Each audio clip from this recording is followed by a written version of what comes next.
I was always told, I have my head in the clouds and I need to get into reality and stuff like that.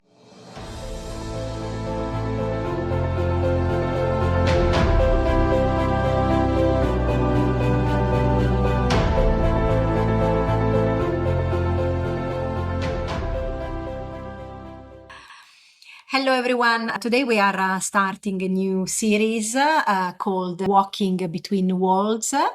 Conversations with healers, teachers, and practitioners who live at the intersections between ancient and modern, spirit and matter, indigenous wisdom and our contemporary busy lives, and also visible and invisible worlds. And as someone who works in a shamanic tradition, I'm always curious to see how different wisdom paths address the same human needs for healing and transformation. And I am Giada from School of Shamanism, and I have the pleasure today of being here with Sabrina Golds. Hi, thanks so much for accepting my invitation. My first question is, what worlds are you walking between? So tell us a bit about your story. And what are the worlds that you feel you are walking in between? Thanks, Jada. It's a privilege to be invited to speak on the podcast.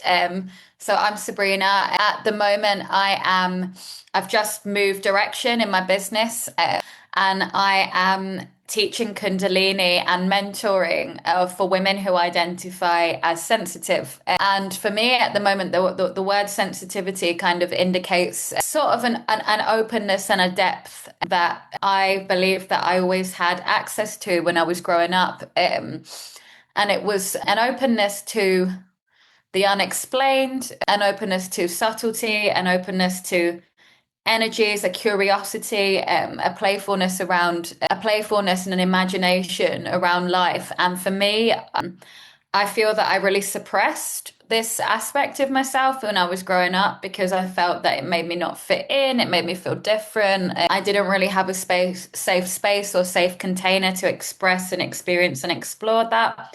And especially when I started to go into school, it was almost like this was sort of like fairy tales, and it was very much like I was always told, I have my head in the clouds, and I need to get into reality and stuff like that.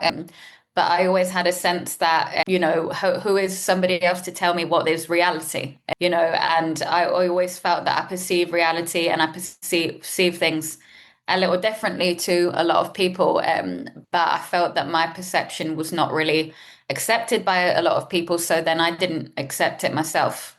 And I feel that I probably am at the moment walking between the world of the physical and the world of the spiritual. And I'm experiencing the emotional as almost pulling together between the two. I feel that walking with the spiritual world, which for me means having communication with energies, frequencies, ancestors, spirits who do not have a physical form. They may have previously had one or they may not. But for me, walking between having access to this world has helped me to exist in a physical world where I felt as if my emotions and my senses and my perceptions did not feel particularly welcome. So for me, I feel that walking between the worlds, it allows me to access softer, more intuitive and more subtle guidance that helps me to stay on a path and helps me to feel that I can trust and have faith in life. And the journey really has been how to be in one place, how to be in the other, and how to return. Because in the beginning of my journey, where I first started to experience spiritual communication, I went through a phase where it really, really expanded very quickly. And I was finding it really, really hard to integrate and pull that back down into the physical world. So I think I spent quite a lot of time in the ether. And the challenge for me was, how do I integrate and ground what I'm experiencing so that it helps me and it can help other people, and it's not just an experience that separates me. Yeah, exactly. And as you said at the beginning, do you feel that there is a division? I will go back just like in the Harry Potter world in between sensitive and non-sensitive people. Are there two opposite worlds? How do they live together? Or how did you experience that you could or you couldn't live together in these two separate worlds? So I feel I probably believe on a kind of deeper level, there is not a difference between the sensitive and the non-sensitive. And I believe the capacities for sensitivity exists within everybody. And I would probably use the distinction as almost a talking device, if that makes sense, and an identification device and a belonging device. Because for me, usually, I'm not really one who is particularly drawn to labels. I'm this type of person and I'm not that. I fit in this category and I don't fit into that. However, when I came across the sort of description sensitive, it seemed to feel like a homecoming to me, a homecoming and an understanding as something to describe how I perceive and how I experience the world that I know not everybody does. And I don't think that it's kind of, and I don't, sometimes I believe that I think that everybody has the capacity to access sensitivity, whereas I think for me, it was almost a capacity that was just there always. It was always there from a young age. And it would be experienced for me through emotions, feeling energies in the room, feeling atmospheres, feeling environments, feeling like I'm absorbing everything that's going on around me in a way, and also feeling like, experiences that maybe some people would appear to brush off or dismiss, I would feel they're very huge.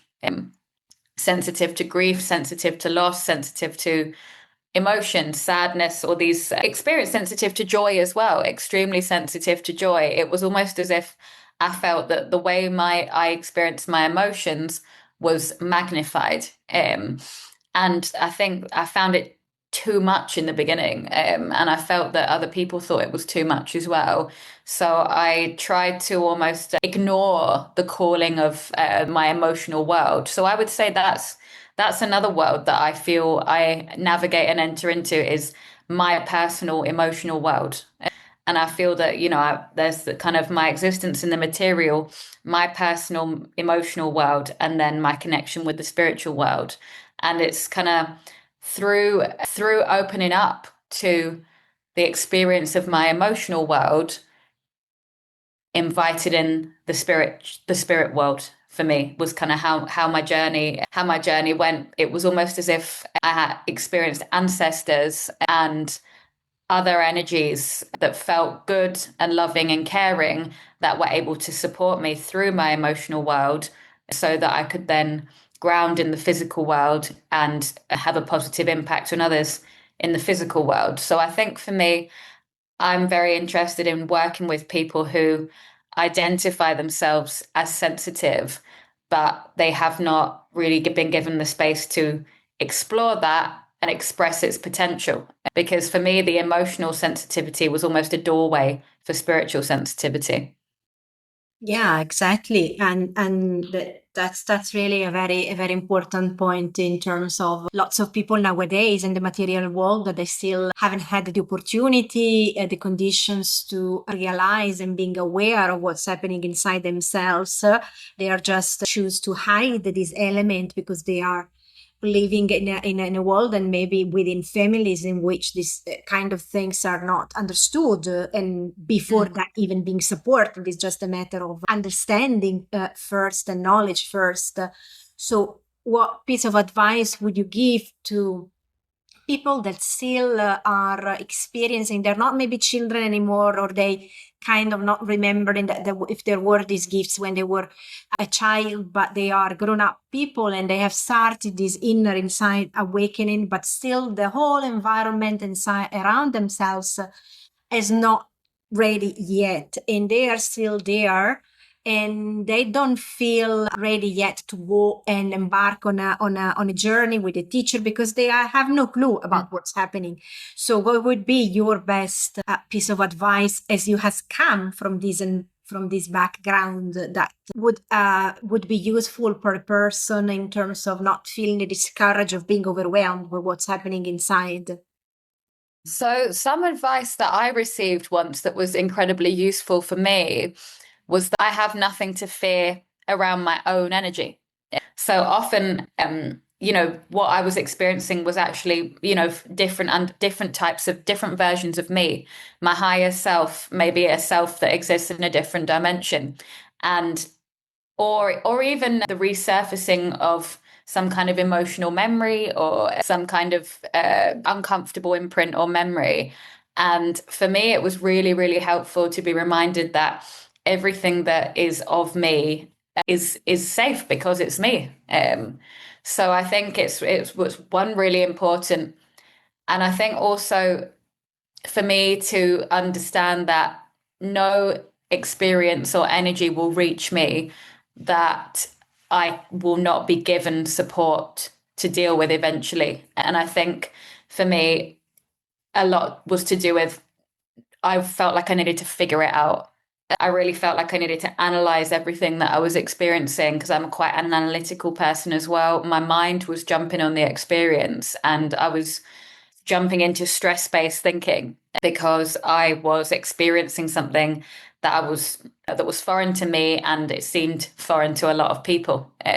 So would probably encourage as well discernment as to who you share your experiences with, because I have had experiences where I've tried to express what's been going on in my inner world to other people who've not had the same experience, and not out of malice, but perhaps due to them never having had that experience, they would, dismiss what I was going through and or dismiss, or I'd share things that I'd picked up on in the atmosphere and the energy, and it would be say, oh, you're just imagining things, you're over analyzing, you're just jumping to conclusions. And I'm not saying that I'm immune to fear-based thinking, but I would be very, very careful with where you share your intuitive feelings, your intuitive nudges, and your spiritual experiences. And I would more encourage creating a journal where you write them down and write how they felt.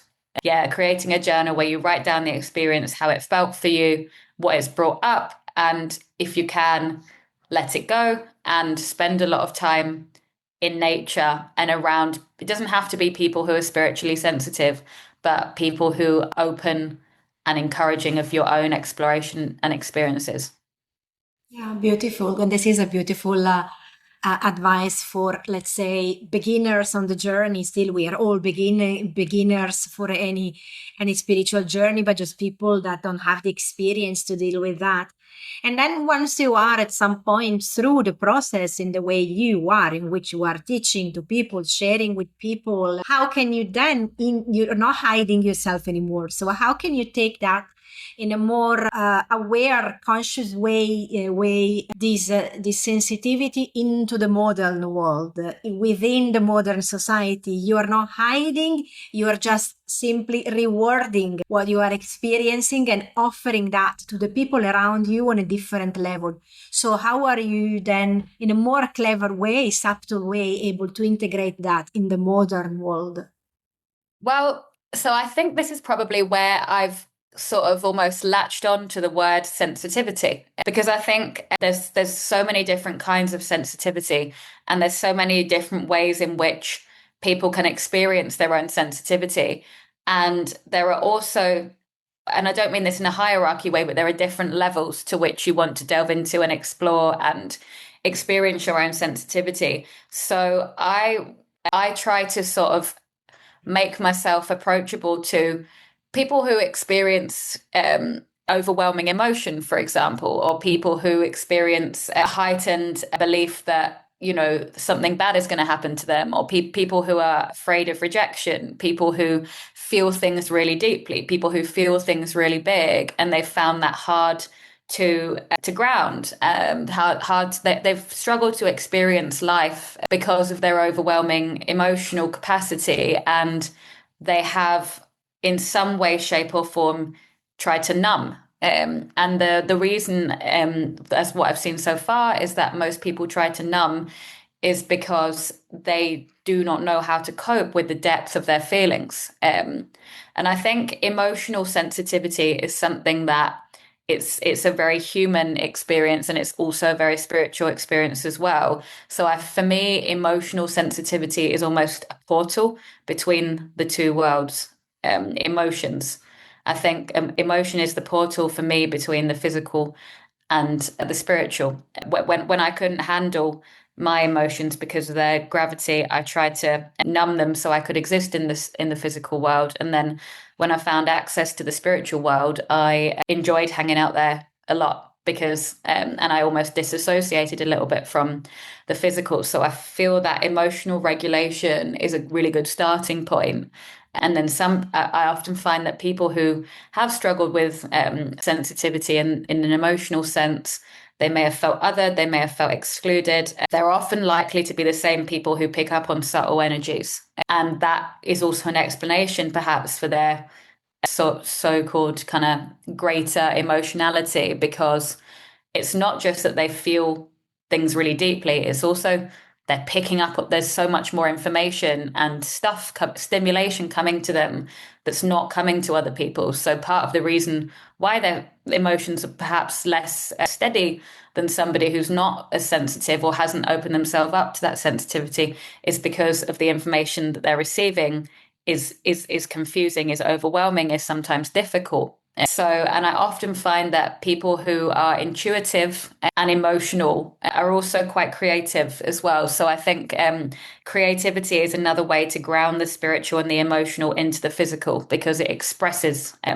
through you what's been experienced. And so I will try to begin with emotional regulation, creativity, and yoga practices as they're grounding. Because for me, I wish that I had been more grounded than I was when I started this journey, because for me, it was almost like a backwards learning of how to ground after I'd sort of had my spiritual awakening. So I try to, yeah, I try to approach people through the lens of craft, creativity, grounding, and emotional regulation, and see from there if it wants to explore into something further without forcing or pushing it, because for some people that might be enough and that still sort of supported them.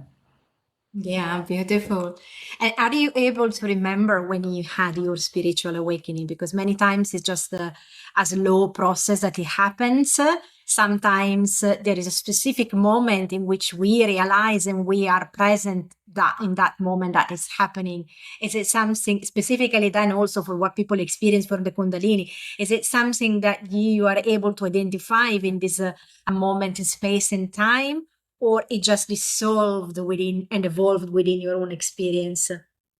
So I would say I can pinpoint two specific experiences where something dramatically opened up, if that makes sense. And then it was almost slow evolution and integration between them. So the first one was when I just before my 27th birthday. So one of the ways that I numbed the vastness of my emotions was through drugs and alcohol. And I became clean and sober just before I turned 27. And as I found myself in a rehab center, and the second or third day that I was in a rehab center, I did some meditation, and in the meditation I experienced the presence of my nonna, which is the Italian word for grandma, who I'd lost when I was 10, and I'd really, really, really struggled to integrate that loss and to grieve.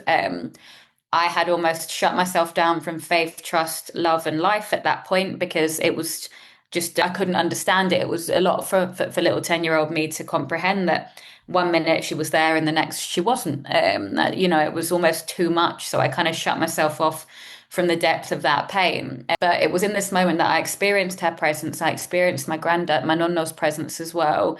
And also the energy of a soft toy I'd lost when I was a really young girl. And it was almost as if it was a homecoming of what I thought I'd lost. And it was a really soft, loving, subtle energy. It was kind of, I felt as if I was almost on this cloud of cushion that they were supporting. So that was the very first time I'd had ancestral communication, and also the first time that I'd felt kind of alive to something, something that was not in the physical. And then, so my spiritual awakening hugely accelerated in March this year, actually. Very strangely, my a really, really close friend of mine died March the 6th this year. And strangely enough, my grandma had died on March the 7th, and my friend had died after I'd performed a song that I'd written for my grandma the day on the March the 6th, that she'd come to watch, and she'd also performed as well. She was also a musician. Um, and so that it felt that there's some significance between these like really important women passing for me and a spiritual awakening. And then after that, a few days later, I did an online breath work. I did an online holotropic breath work, and I'd never done that before. It was actually quite an impulsive choice to do that. It wasn't something that I researched or thought through. I just had it come to me, and I thought, I wanted something to help me move through the grief because I was feeling quite disassociated. And from there, I just started to experience a huge opening of downloads, communications, clairaudience, visions, and stuff like that. And actually, yeah, so that, but before that, there'd almost been like a slow, steady build up, doing some more energy work, opening up a little bit more kind of heart centered visions and stuff coming into my meditation. But it was like a bang at that point this year, March, to the point where I felt quite overwhelmed and disassociated. And what I've been doing since is using various different practices to ground, because also a lot had to be released and in order for me to integrate the light and the visions and the newness that I was experiencing. So there were two specific moments of rapid acceleration with lots of subtle stuff in the middle. Wow, that's been a lot. Thank you really so much for sharing your such a very personal experience on a deep level. Really, really appreciate your opening, because it's not something that necessarily everyone would share, especially to a large audience. And with reference to that, why do you think that, again, in the division of or not of worlds, why do we need a grief? Why do we need a pain to reach happiness? Because many times what people think it's I'm happy, start stopping having the pain. So it's again two separate worlds. Mm-hmm. But the majority of the time we need to go through the pain in order to reach the happiness, which is still something that can't be grasped because it's ungraspable. It cannot be touched. It cannot be reached. It's still there, like the ultimate goal towards which we are going, even if then for lots of the spiritual people, of course, the best descriptions would be that then the journey is basically going inwards, and it's just the way of reaching the ultimate level of emptiness. It's within ourselves, within the empty space or the nothingness, according to how the different traditions has translated that. So why do you think that we need to go beyond the threshold and be in the pain in order to reach happiness or liberation from the circle of the samsara? So I really, really do believe that we need to experience what's within us, because I feel that if we I'm also really interested in trauma and nervous system regulation and stuff like that. And, based on a lot of the more recent research on trauma, there's a lot of understanding about how it's stored within the body. It's stored within the cells. It's stored within the fascia. It's stored within the nervous system. And it's also stored in the, I guess, more spiritual understanding. It's stored in the energetic body around us. So if we don't allow ourselves to experience what is stored within our bodies, its effect will be it will be impeding our happiness in ways that we can't perceive, in ways that we don't see, in ways that we don't understand. So one thing I've experienced on my journey is involuntary tremors and shakes, where I have and how I've understood these experiences is that I've been shaking off the trauma, and my body has completed survival loops that it couldn't complete in stressful situations at the time because it wasn't safe to do so. So I've had to surrender in a way that it's almost as if my body has had to surrender in order for my soul to move, if that makes sense. And my body would not have been able to do that, carrying all the heaviness and the density that I have picked up throughout life. So for me, in order, it's almost like a completion, a process of completion where what's stored within the scars, within the body, the emotional scars, within the energy scars, they must be witnessed. They have to be sort of shored up, witnessed, expressed, and released.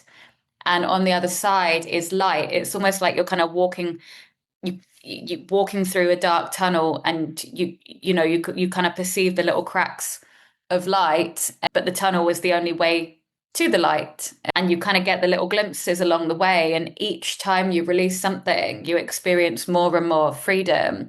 And I don't think you've ever released everything, but you do reach a point where the releases are smaller, more subtle, and it's almost like little reminders of what was. And yeah, I think that when that's for me, it's almost you can't shortcut your way to happiness by not experiencing the grief and the pain. I also feel that we have loss, grief and loss. Without it, what would be the motivation to appreciate and cherish people? If we lived this way forever and everything was permanent on this world, if nobody died and we just kind of existed in the 3D form and the material world forever, and or if we didn't, but we had no emotions attached to loss, why would we bother trying to express our love to everybody? Why would we bother trying to be the best sort of, I don't know, daughter, mother, carer, friend, partner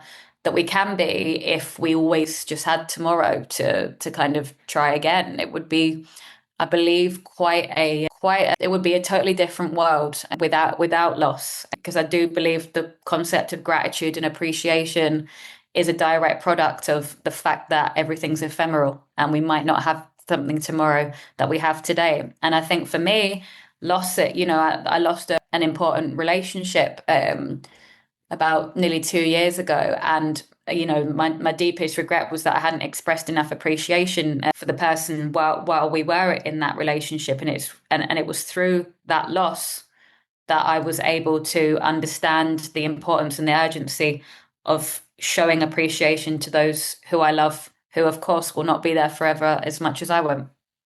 Yeah, exactly. And we would never want to be, of course, in a life that would be, it would just be, I would say, boring. And then we will still complain about something, while instead we've been given the opportunity to embellish these cars, like in the art of kintsugi, and just add this gold element, because definitely without the crack, the pottery in itself, but also symbolically on an emotional level, wouldn't be the same, wouldn't have the same value to show, and exactly honoring this wound and this scar as an award, as a trophy that we need to show, and being proud of that, which means we have lived. We have gone through life and we have experienced something, because we haven't denied to be in the emotions, to be within the process. And with reference to that, for those people that feel that they are living and define themselves, or have been said that they are cold with no emotion, so they are not sensitive, and they would really want to become sensitive, what could some practices be for them to be able to open up to the world of sensitivity and allow themselves to be vulnerable first, and then of course to express their emotions, and then at some point maybe to connect and feeling the emotions of others?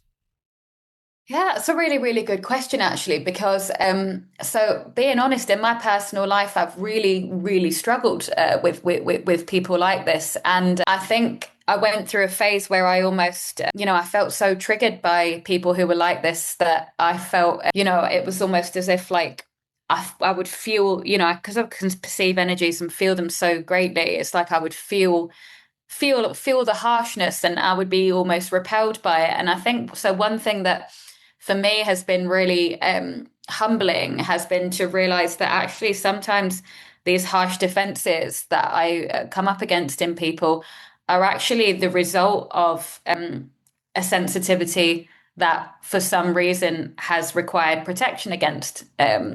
So, I think for me, I think in the beginning, it's probably important to respect whatever the emotional barriers are and maybe approach them with curiosity, trying to kind of understand, because some people, they might spend their lives experiencing frustration quite a lot, impatience, anger, as opposed to kind of immense sadness or hurt. And I think that often the people who are in frustration and anger quite a lot, there's quite a lot of hurt buried beneath the frustration and anger. So I think it's kind of, for me, a little bit of curiosity. Why am I so affected by, why am I frustrated? I'm frustrated. What's frustrating me? And kind of labeling your emotions. I'm frustrated. I'm angry.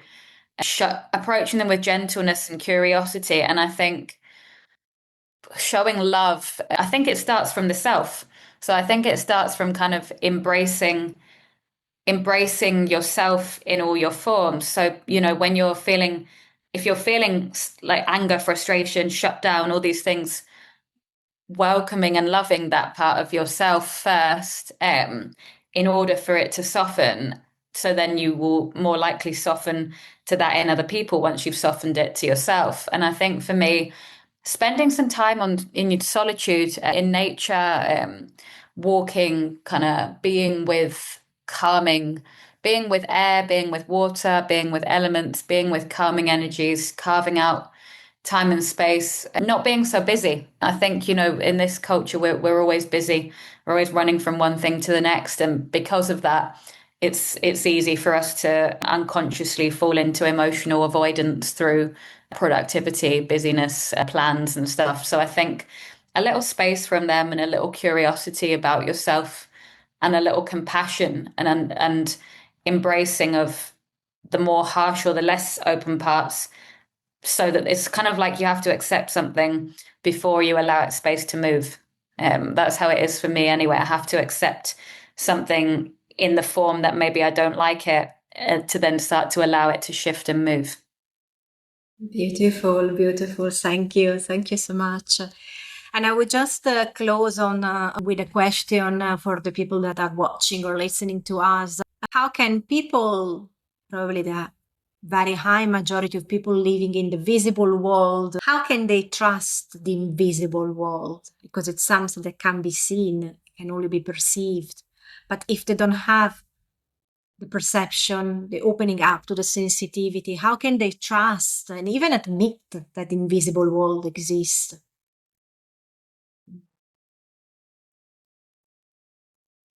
Yeah, I think that's a really, really, really, really good question, because even for me, as somebody who has always been incredibly sensitive, trusting what I was seeing was really, really, really difficult. And I think it was because I was always looking for external validation of what I was seeing. So it was almost about trusting myself. It was really connected to trust.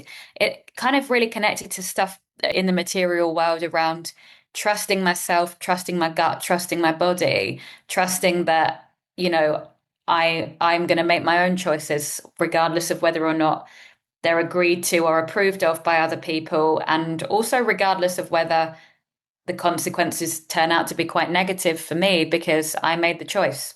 So I think the more we can trust ourselves in kind of small scale ways, even things like, what am I going to wear today?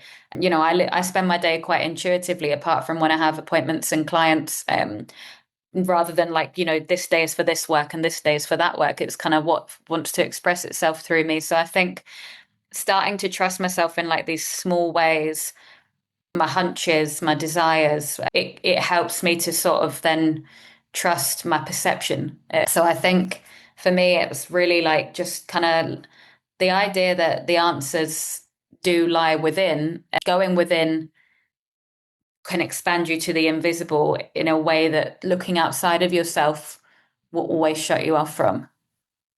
Wonderful, wonderful. Thank you so much. And so if people would love to work with you, where can they find you? And Yeah. what can they contact you for? Awesome. So good question. So I have two Instagrams, and the first one is at the Soul Doctress.